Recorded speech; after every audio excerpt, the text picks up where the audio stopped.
Good morning and welcome to the Legit Real Estate Podcast. I am TJ Chofie, joined as always with Holly Rigoli. Holly, good morning. Morning. You look lovely today as always when I can see you, but you're like everywhere. You're bouncing around. You're off the screen. You're on the screen. I'm so I don't. aggravated right now. I like how you I'm smile when you're pissed off. I- I'm gonna just duck and hope that my phone doesn't fall then. Are you like leaning on a counter or something? What are you doing? Here's what I'm gonna do. I'm gonna turn around my phone so you can see what I have that I'm dealing with right now. So if I turn around, let's see. We're gonna try to, I have no idea how to do that. But this is, yeah, never mind. It's not gonna work. But what I will show you is this is what I came into this morning. My office was my son's old room, so it's on my floor, and basically it's got my office set up, and then it's got the kids' instruments and Wait stuff. 1 second because I have to send this text to Pam right now. And the other one from 6614. All right, you tell me that, and I'm going to tell you this bullshit that I've been dealing with for 2 days. All Oh, right, God. here, so I figured out how to turn my camera around. I All see it right. on here. Okay, so and turn around. So I guess it doesn't work when you have a background on the All right, thing. because you tried to So show me, and I'm going to pick up your face. yeah, so that's not gonna work, but I'll show you the wires.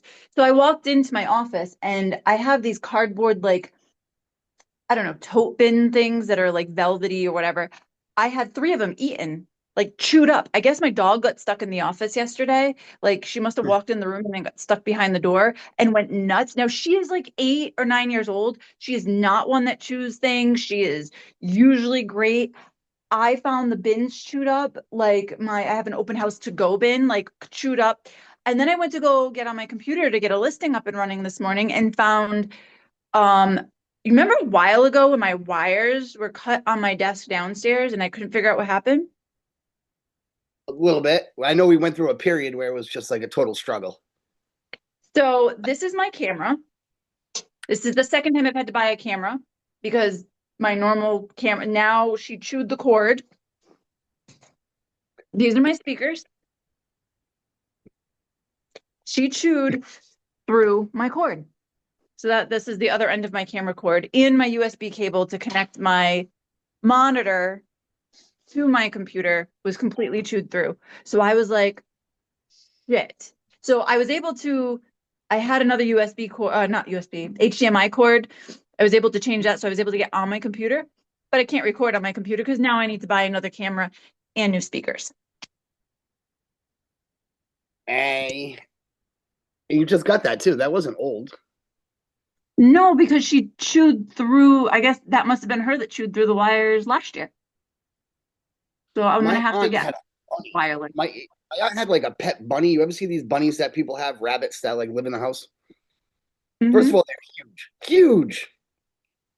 Mm-hmm. Um, Second of all, they didn't know, but it eats whatever it can find, and it like destroyed all the technology in their house. That was a big deal. My uncle owns like a graphic design company. His computers are not like the $99, the $199 Dell that you buy. He had like all kinds of shit, and the rabbit ate everything.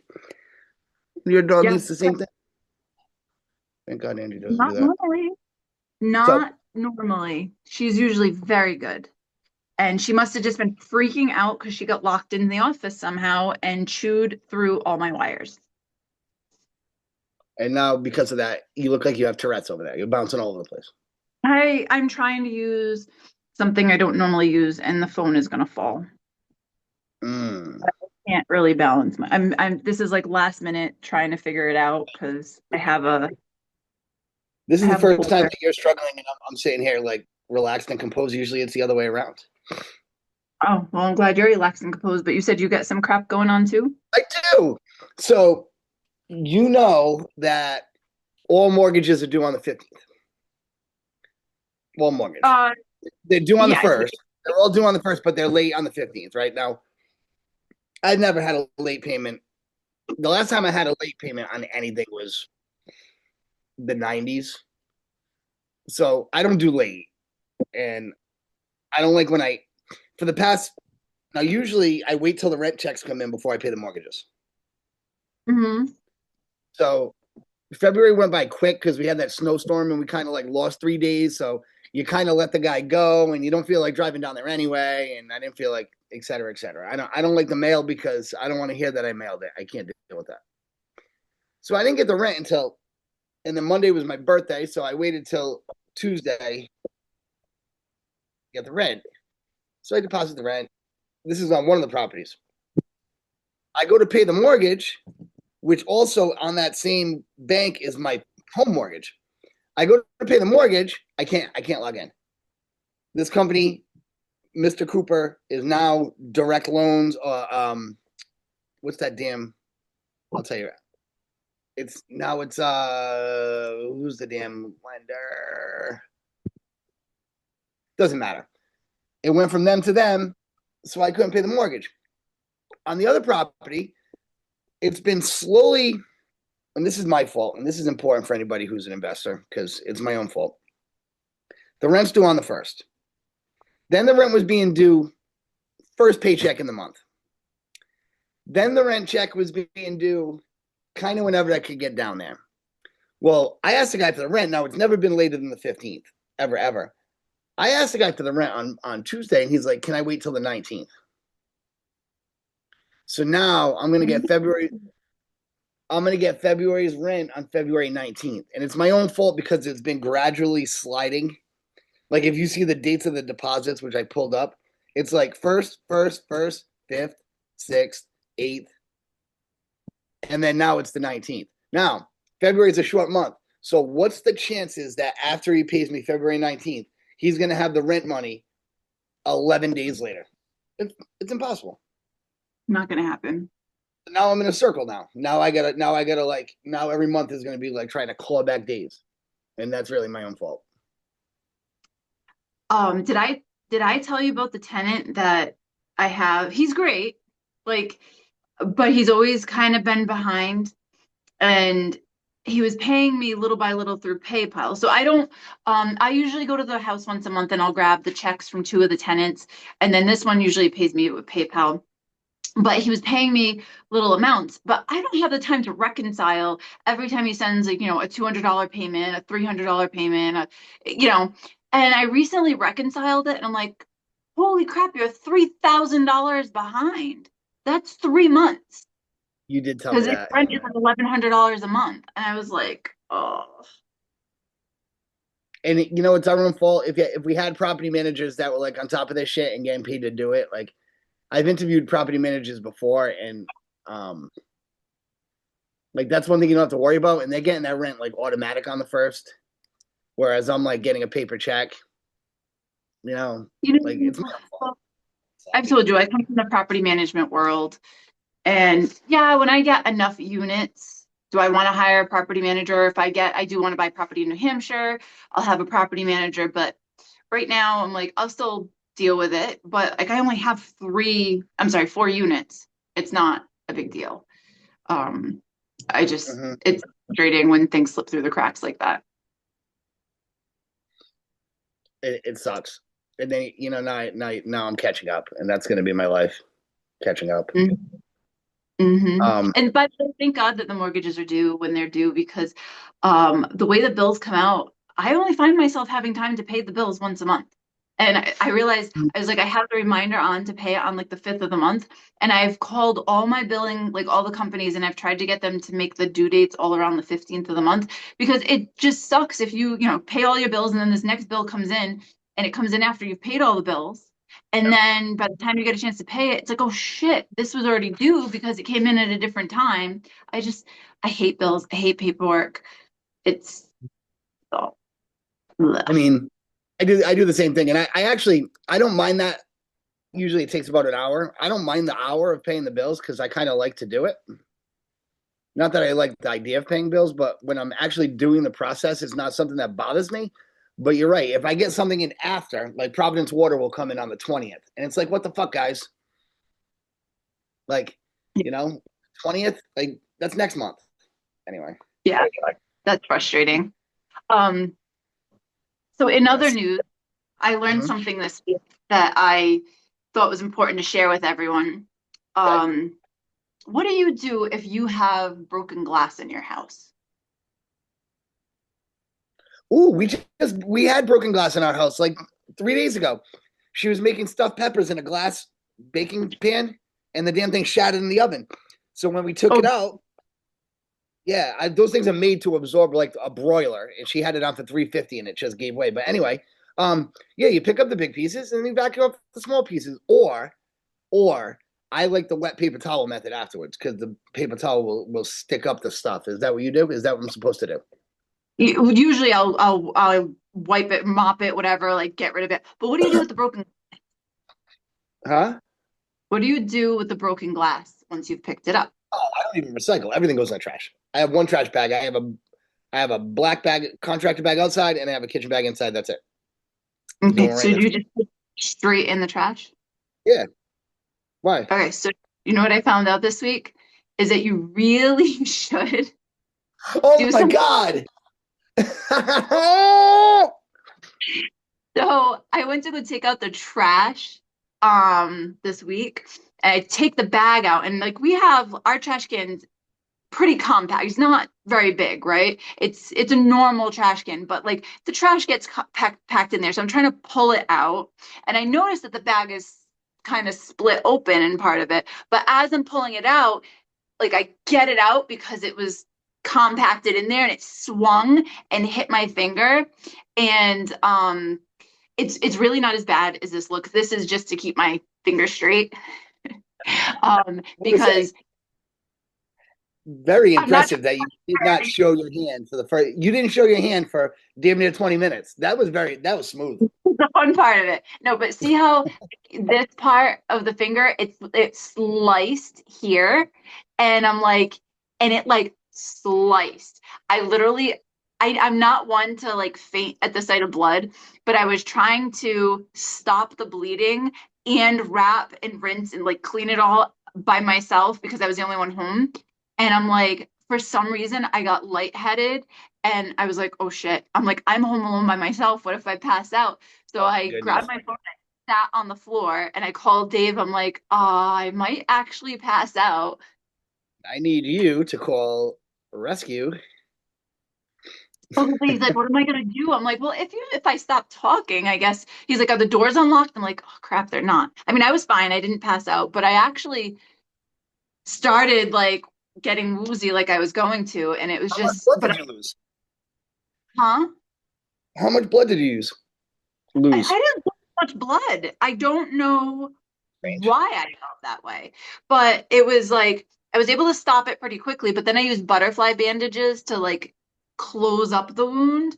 Um, and then I then I wrapped my finger, and I thought it was loose enough. And then the night before last, I woke up multiple times in the middle of the night because I lost feeling in my hands, and then it was like this painful pins and needles. I was like, I don't think I have it wrapped right. But So yeah, yeah, be careful with the glass when you know it's in there. Yeah. Um, yeah. So my house PSA, is. wrap it or put it in a box before you put it in the trash. Oh, that's a good idea too.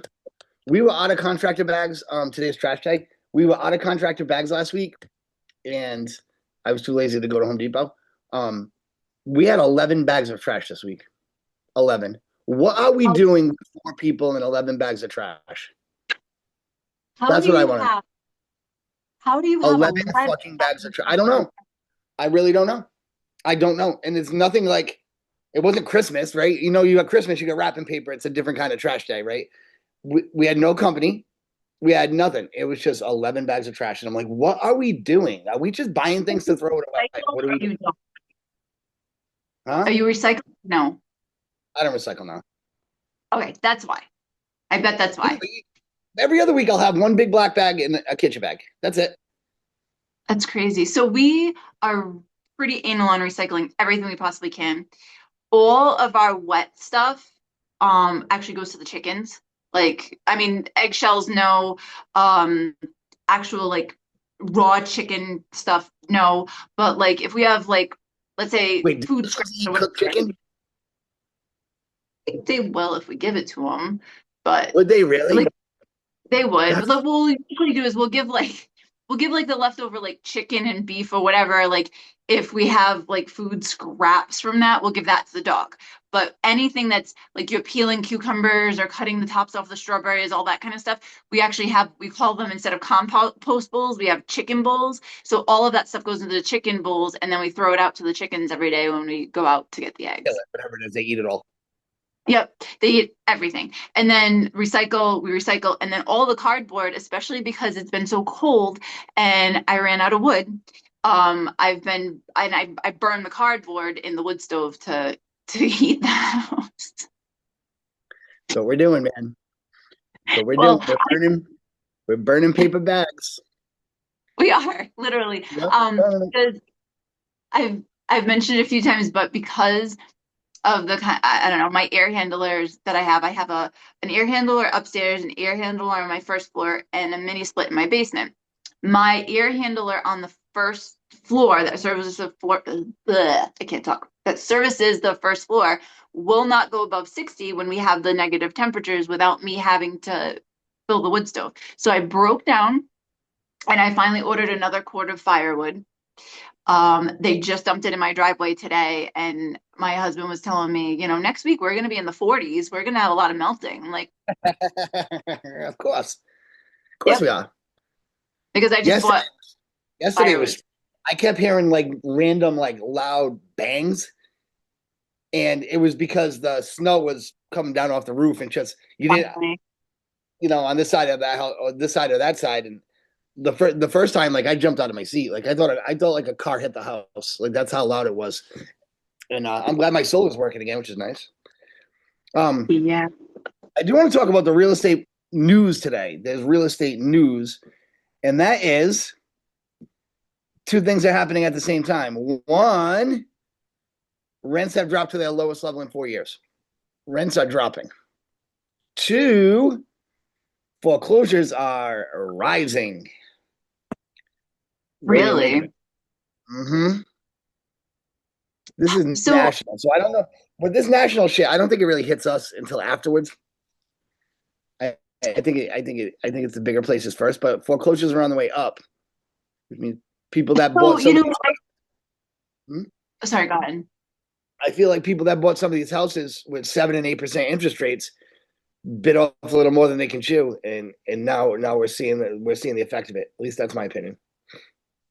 Yeah, I know the last round, right? When 2005 to 2000 and what, 9, 10, Mhm. um, there was a lot of shady crap going on back then. And we had massive foreclosures because, and I was part of that, foreclosures and short sales. I had to short sale two houses because basically it was super predatory. The lenders were shady. They were basically trying to push all of these adjustable rate mortgages and saying, don't worry, you don't have to put any money down. We'll just get a second mortgage to cover your down payment for that. You don't have to show up with a down payment. We're just going to give you a second mortgage. You're going to have an adjustable rate mortgage. And don't worry, even though the rate's going to go up to, 12%, you'll refinance before it gets to that. And then when it came time to refinance, my property values dropped and I couldn't refinance. And then, so that's where I saw a lot of short sales and foreclosures. Now, as the foreclosure rates are going up, I don't know. Like, I feel like there's so many more rules that have been I enacted. don't think it's bad loans. See, before it was bad loans. We were selling Nina loans. You know what a Nina is? A Nina is no income, no asset. Yeah. So if you came to when I was in the mortgage world, if you came to us with like a 780 or above, and we would say, okay, what do you make? 200 grand. Okay, cool. We would be just giving loans out. Like we were not verifying income and we were not verifying assets. It was wild. Yeah. We do another shit like you were going to refinance. We would just tell the appraiser what number we needed to get. That's how we did my father's mortgage. Drove by and said, "Look, we got to get 400 for this house." There was no way it was worth it. He drove. He didn't even come down the dead end. My father said he's parked and took a picture from like a mile away. And I don't There feel like we have was, that. yeah, I no, there was don't. a lot of stuff, and there's a lot of rules now and regulations and all that other stuff that people have to follow. So I really think it could be, I mean, how's the divorce rate compared to that? Hey, that's a real I thing. I have to say, I'm seeing more and more peers and whatnot where they're going and getting divorced, and you're going from two incomes to one income, and people that could have afforded the house no longer can afford it. And I mean, it could be situations like that, or medical disasters, or losing a family member and stuff like that. I Yeah, think but you're always that stuff, going to have. that stuff happens all the time, though. So there's got to be something that's causing it to rise. And the thing that makes sense to me, I think people who bought during the first Trump administration when rates were like 3, I don't feel like those people would have any circumstance that would make them lose it. I think it's the people that bought when rates hit 8 and 9 that bit off more than they can chew. All right, That's what so I I know think. someone facing closure right now. Okay. And the situation was that they bought the house together, low Mm-hmm. interest rate, right? They were in the threes when they bought it. They got divorced. One of them moved out and the other one stayed in. But the one that stayed in doesn't know how to manage anything, doesn't know how to manage the money, doesn't know how to do any of that stuff, let the mortgage payments fall behind, signed a solar contract for over Throw that in $60,000. Um, it's, and I see the situation and I'm like, it's, you know, they don't have two incomes now. They don't have, and then the person that's running it doesn't know what they're doing. there. That happens So, more than you think. We have that concern here because I've been paying the bills for so long. Like I so have when like Pam, if I so Pam can't leave.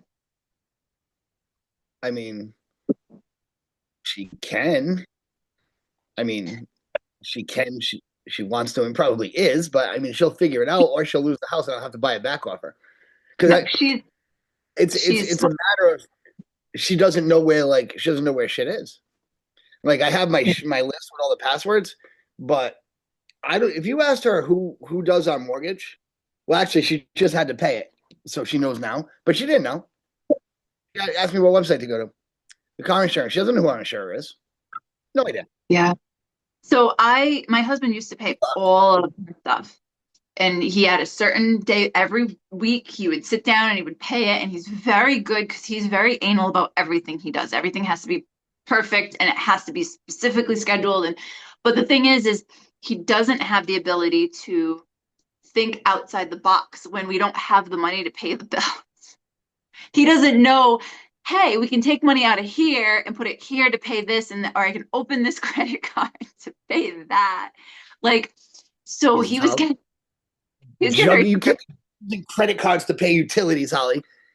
not utilities, but we can open 0% interest credit cards to pay off the things that have a higher interest and have that for like a year and stretch things out and stuff. So I have the ability to kind of, and he was getting so stressed out. Like I was like, you know what? Let me just take over paying everything. So I want to say it's probably been like 10 years now I've been paying everything because I somehow managed to find the money or borrow the money, beg, borrow, steal to get the bills paid. Sell a house, Holly. You can sell a house. That helps.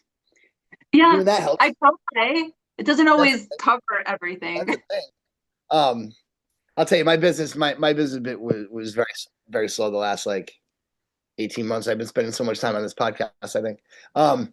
It's Oh been yeah, the it's podcast, the been 145 minutes a week that you sit and just talk and don't do anything else for. um I mean I looked up jokes. Um it it really has been slow and I had to like pause. Like I was on a mission to pay my house off. Like I was on a mission. I was putting $40,000 on principal a month when I was hitting good. I put 20 grand on the mortgage in a month. And now I'm like, what's that minimum payment? What's that number? That's what we're paying. Yeah. And it kind of sucks when you lose momentum like that. Like my mortgage payment right now is in the payment I made today is the one that was due August 1st, 2039. According to What? how they give you the sheet with all your payments? Uh-huh. The sheet. You seen that Yeah. before? Yeah. So the payment I made today is the payment that I would if I had just made my minimum payments, it's the payment that would have been made in 2039. That's how far ahead I am on my mortgage. That's Yeah. awesome. Yeah. Until, No. but it used to be like I would lose a year in a fucking month. Like, boom, boom, boom, and now it's like, yeah, I need the tenants to be my rent. It sucks. I need to pick up, but I don't. I don't. Yeah, I don't I have lots of wanting to pay off things. I started my business back in 2018 and I used my home equity line of credit and I had Mhm. joined a real estate investment group and in the business startup costs and stuff were $75,000 back then. And then I bought my first flip and broke even on it. But I just, when I need to grab money, I grab it from the HELOC and that's at Mhm. like fluctuating interest. And I'm like, I need to, that HELOC was supposed to be for investing and it's killing me because I really want to buy another property, but I can't buy another property right now because I don't have enough funds to do that. So I am looking. I am glad my house that I bought and I did well with the multifamily is my 5-year penalty is going to be up later on this year of refinancing it, but I have an interest rate of 4.875 on a DSCR loan. And so That's that's hard. that's good, That's but the that's really potential. hard. Yep, but I my mortgage on that is 225 and the house right now is worth like 425, 450. So I could pull a good amount of equity out of that and do something with it and maybe buy another property. So I'm kind of going back and forth and trying to figure out what I want to do with it. But going back to your questions, so the foreclosures, I think people just end up in shitty situations. I think you've got people that unexpectedly sick, unexpectedly die, divorces, and you're always going to have that. But I can't see anything. Well, there were people that overpaid for their houses in Yep, 2020 they to really 2000. they definitely were. Um, but the interest rates were so low. I mean, Mhm. if people lost jobs, like there's always going to be those scenarios that are shitty scenarios that are going to put people in a situation where they're facing foreclosure. One thing that always gets me, I never understood it. Like, why, when you're if you go underwater in your house, right? So you owe 300 and the house is worth 250. Why do people walk away from that? Like, it's going to bounce up eventually. So I don't understand why you see so many people when they get underwater, they don't know how to handle it. They're gone. Do you So know what I I've mean? been there. I've been there Yep. and I can answer. Okay. So my four family that I owned in West Warwick, we went that one and my two family, we short sailed both of those. So I didn't foreclose on them, but I short sailed them because I needed out. At the time, my four family, my son was like 9 months old, and I remember being over there scrubbing the black out of a tub, repairing the walls, like picking up dog poop off the carpet. And I'm like, and my 9 month old is sleeping on the floor in the other room because I'm like, and I'm living 45 minutes away from there now. I'm like, and I was working full time. I was like, I can't manage this.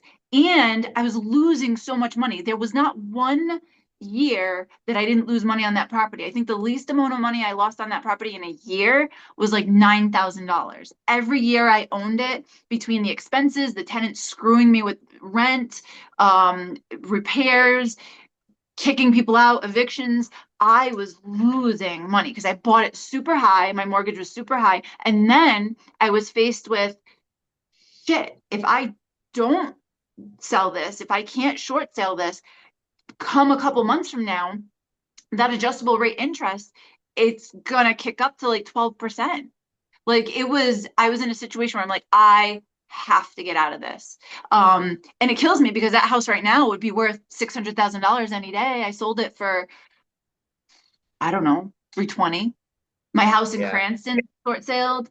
I bought it And for that breaks your heart. 300. Yep. The one in Cranston sold for like 520 2 years ago that I short sailed for 220. I don't know. It was so stupid. But had I just held on to it, but I was also like 25, 26. I don't know. I was young. I didn't know. It's You know that frustrating. that's a thing when you're young and don't know.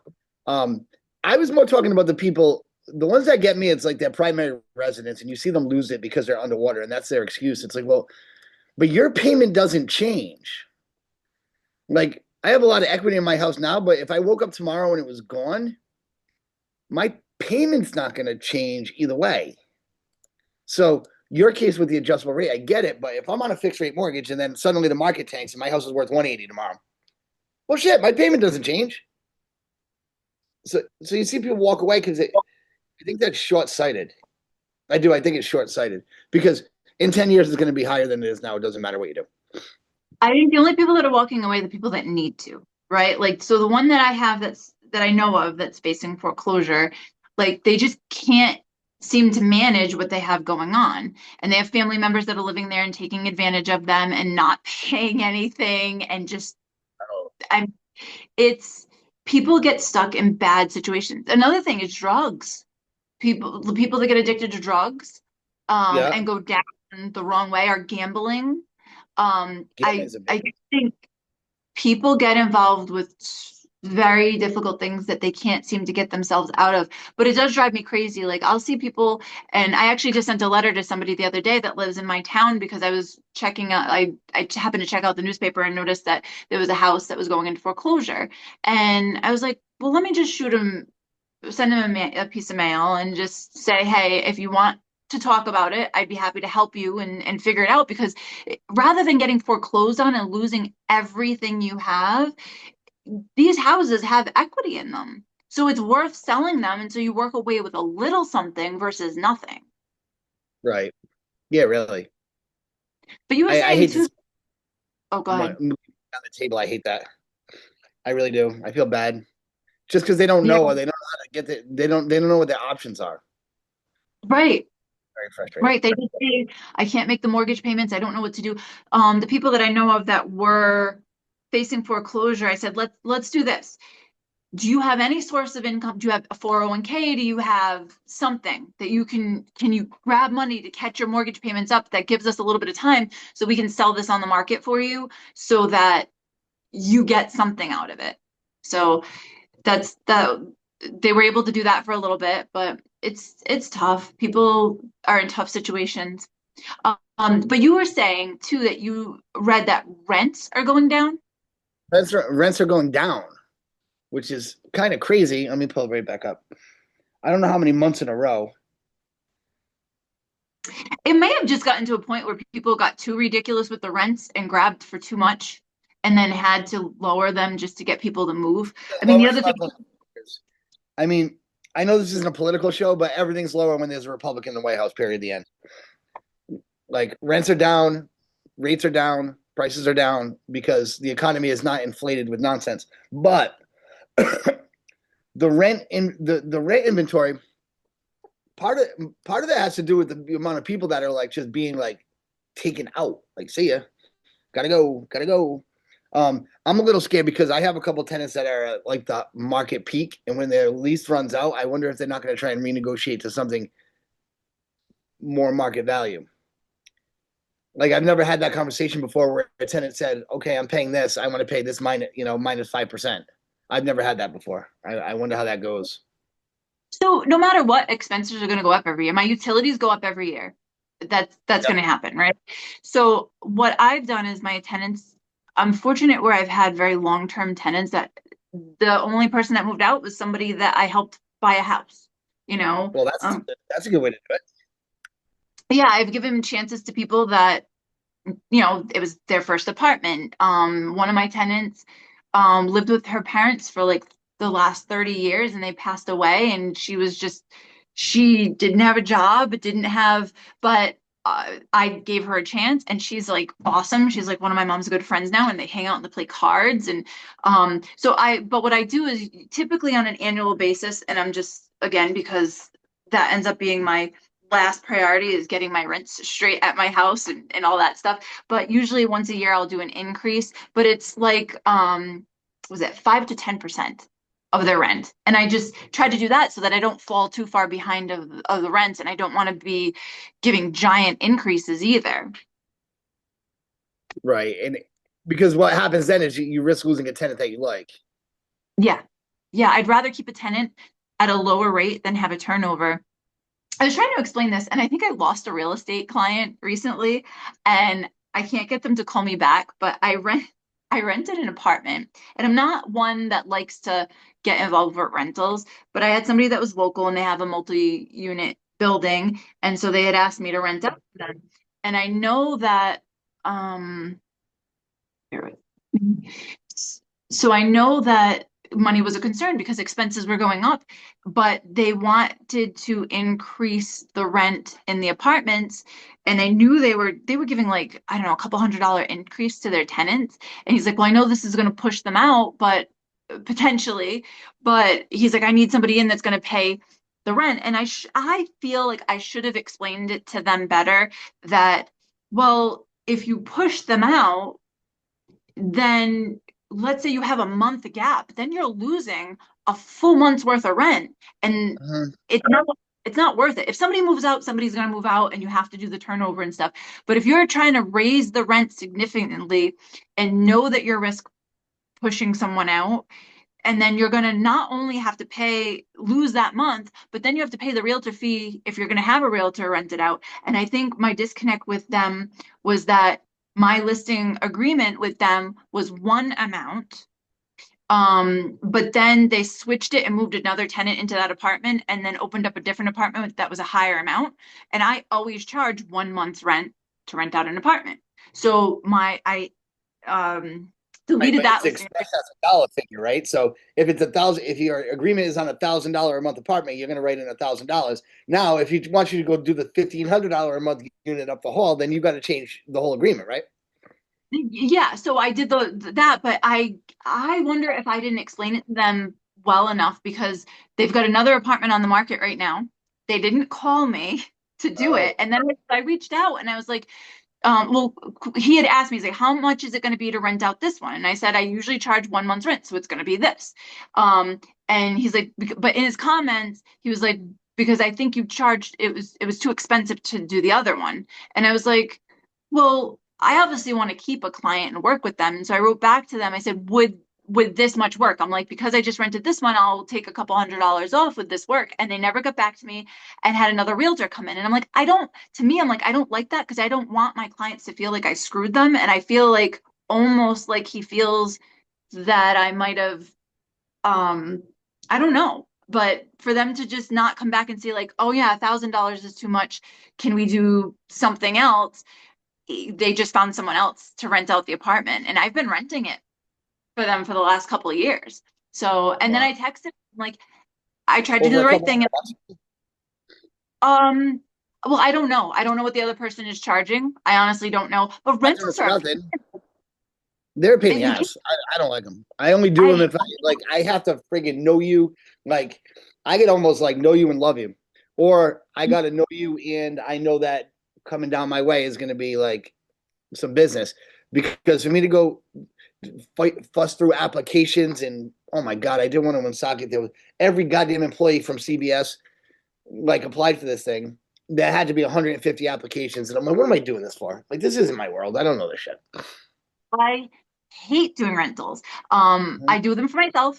I do them like I was in a partnership and had to rent out an apartment in Woonsocket with that because I was in a partnership with the property and we needed to add people into the units. And then this one, I was like, well, I wanted to keep a good connection with them. But here I am, I feel like an ass because I was like, well, instead of getting a response, they had just gone to someone else. And I'm like, well, I don't want them to feel like I screwed them over because if I don't know. So I keep trying to go back and trying to think of what I did wrong.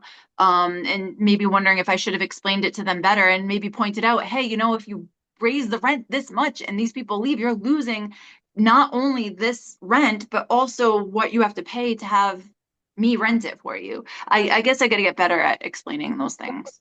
That if you kick out a tenant or you raise the rent, what if they go 2 months without paying you, and then you got the month vacancy? Like sometimes you piss off a tenant, they're like, okay, I'm not. Get me out then. Do it. I see it happen a million times where they're like, all right, get me out. My Yeah. sister, they sold the house that she lives in. She lives in a three family, a two family, and they sold it.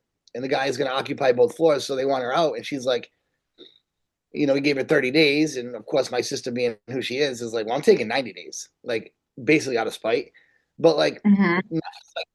she's, do I still pay the rent? Is what she asked me. And I'm like, yes, you still pay the rent. Like you have a moral obligation to pay the rent. You know, But some people don't care. but in her head, that was her first thought. If I'm getting out of here, am I paying the rent from now until when I get out? And I think initially her thought was like, I'm not going to do it. Hmm. And I don't think people really call rental references like they should. And I think that most of the time, if you have a shitty tenant, if I have a shitty tenant that I'm trying to get out of my place and you call me and say, how's your tenant? I want him out. Oh, he's great. Holly, he's great. Because Hmm. as soon as you like him, I don't got to deal with him. Well, you know what I'll do is not, I'll call the current landlord, but I call the landlord before that. Like, that's where you're going to get more honesty from someone is, they don't have anything at stake. They're not trying to get them out of their house. I call the one before that.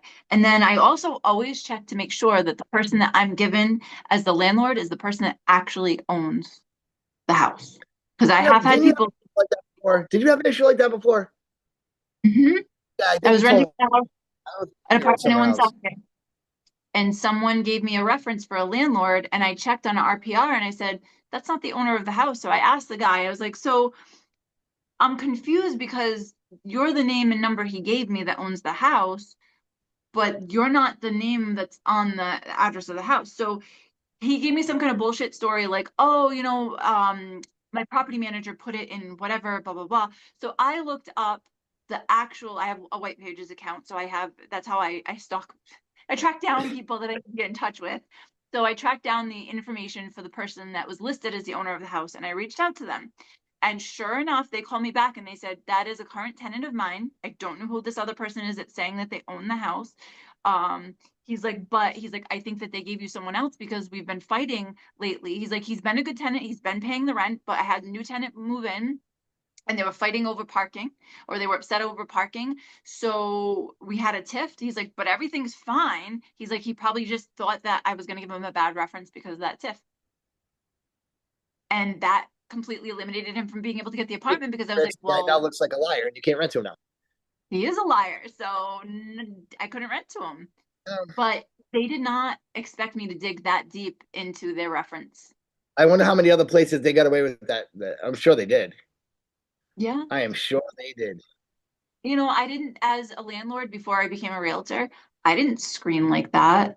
I'm sure there was one group of tenants that I had years ago that I got a good reference on, and I'm sure that good reference was a friend because I didn't know how to check who actually owned the properties of the houses that they were giving me as references. So, you know, Whatever they give you, what you doing?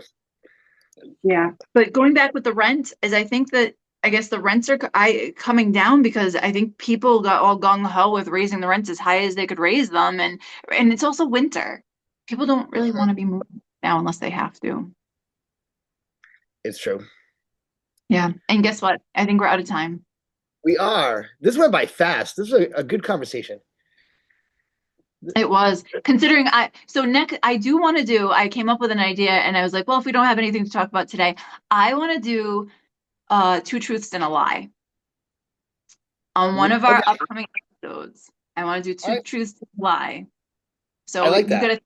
you gotta think of a couple uh things that we Oh can yeah, do I for a know the couple. game. And Oh, I know.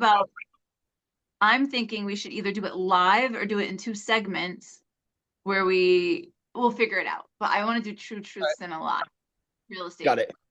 horror stories.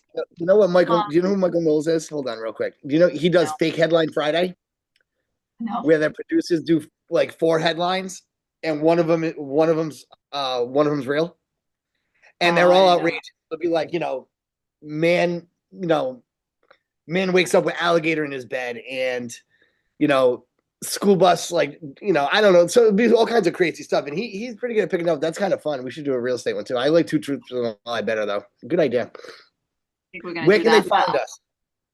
we are the Legit Real Estate Podcast. You can find us wherever you listen to your podcasts, hopefully. If we're not there, tell me. But we are on YouTube and Spotify and Amazon Music and Apple Podcasts. And have Instagram and Facebook if you want to follow us there. Because you'll get to see all the fun stuff we post. And sometimes I throw some other stuff out there, just for the fun of it. If you have any stories you'd like to share, we'd like to read them. Or if you'd like to come on the show, we'd like to have you on the show because our favorite is having guests so that we're not just talking to each other each week. You can email us at we are the legit real estate podcast at gmail.com. Yes, we are. That's it. That's it. That was short and sweet today. Yeah, don't forget to like, follow, subscribe because that's how you're going to see us and that's how you're going to get us pushed so that, more people see us. So have a great day, everyone. Looking good, huh? Our numbers are looking good. I think so. What did I say the statistics are with an 86%? You were happy? I know that. Oh, statistics about who's watching? Yeah. Oh, it's 87% men. I see you guys. I know what you're doing. These guys think I'm stupid over here. I know what you're tuning in for. You're not tuning in for my real estate insight. That's for damn sure. Well, they love our real estate stories. Yeah, I'm sure 87% of the guys like hearing me talk about real estate. I'm sure they do. I think so. Let's see what those numbers look like. Well, you have a great day, TJ. I'll talk to you later. I'll see you tomorrow. Alrighty. Bye.